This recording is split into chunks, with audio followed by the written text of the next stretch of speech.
नमस्कार दर्मियों, मैं उत्तराखंड की नौनी नलिनी गोसाई।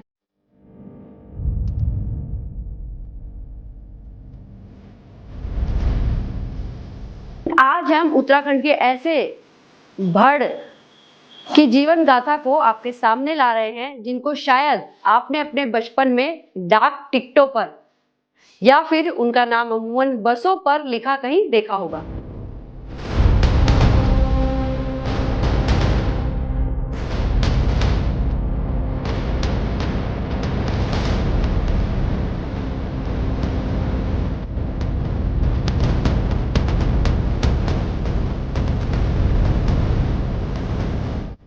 नमस्कार दगड़ियों, वैसे देखा जाए तो उत्तराखंड में हमेशा उत्तराखंड आंदोलनकारियों या आज की मौजूदा हालात की हम बात करें तो भू कानून जैसे मुद्दों पर ही बात की जाती रही है।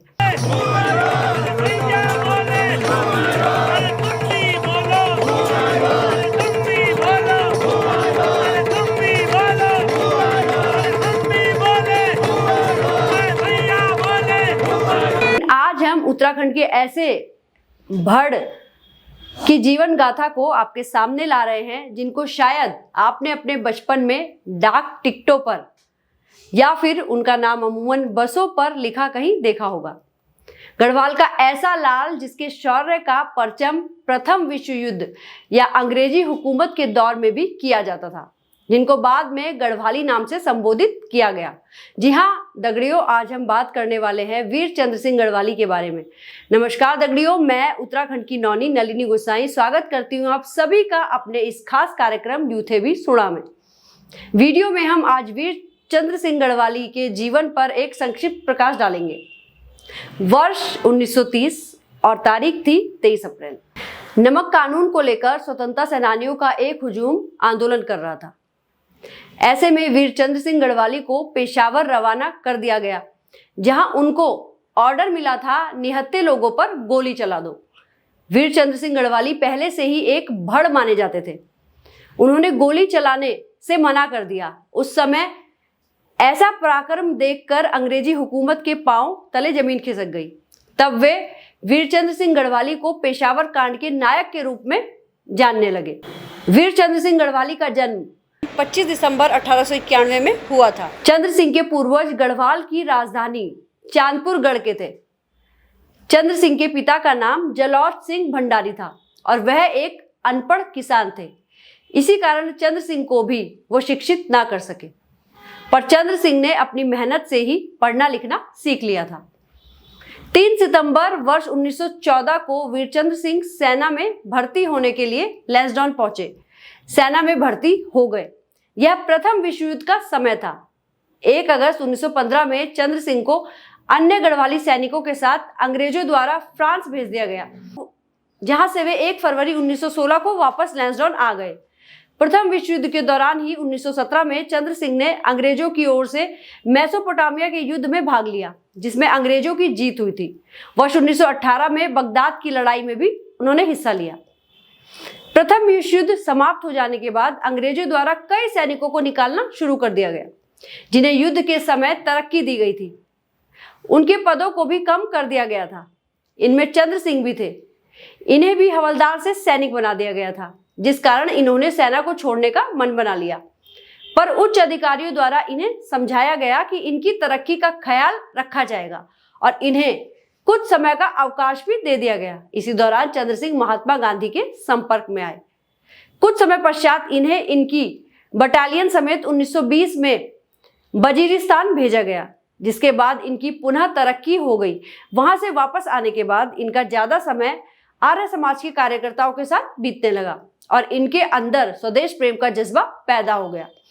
पर अंग्रेजों को यह रास न आया और उन्होंने इन्हें खैबर दर्रे के पास भेज दिया। इस समय तक चंद्र सिंह मेजर हवलदार के पद को पा चुके थे।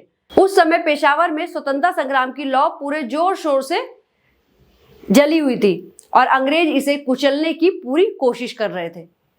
इसी काम के लिए 23 अप्रैल वर्ष 1930 को इन्हें पेशावर भेज दिया गया और हुक्म दिए गए कि आंदोलनरत जनता पर हमला कर दें, पर इन्होंने निहत्थी जनता पर गोली चलाने से साफ मना कर दिया।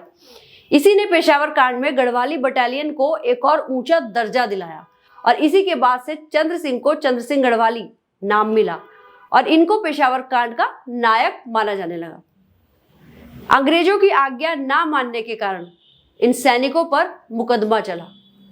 गढ़वाली सैनिकों की पैरवी मुकुंदी लाल द्वारा की गई, जिन्होंने अथक प्रयासों के बाद इनके मृत्युदंड की सजा को कैद की सजा में बदल दिया। इस दौरान चंद्र सिंह गढ़वाली की सारी संपत्ति जब्त कर ली गई और इनकी वर्दी को इनके शरीर से काट काट कर अलग कर दिया गया। वर्ष 1930 में चंद्र सिंह गढ़वाली को 14 साल के कारावास के लिए एबटाबाद की जेल में भेज दिया गया, जिसके बाद इन्हें अलग अलग जेलों में स्थानांतरित किया जाता रहा, पर इनकी सजा कम हो गई और 11 साल के कारावास के बाद इन्हें 26 सितंबर वर्ष 1914 को आजाद कर दिया गया। परंतु इनका गढ़वाल में प्रवेश प्रतिबंधित रहा, जिस कारण इन्हें यहाँ वहां भटकते रहना पड़ा और अंत में वे वर्धा गांधी जी के पास चले गए। गांधी जी इनसे बेहद प्रभावित रहे। 8 अगस्त वर्ष 1942 को भारत छोड़ो आंदोलन में इन्होंने इलाहाबाद में रहकर इस आंदोलन में सक्रिय भागीदारी निभाई और फिर से 3 साल के लिए गिरफ्तार हुए। वर्ष 1945 में इन्हें आजाद कर दिया गया। 22 दिसंबर वर्ष 1946 में कम्युनिस्टों के सहयोग के कारण चंद्र सिंह फिर से गढ़वाल में प्रवेश कर सके।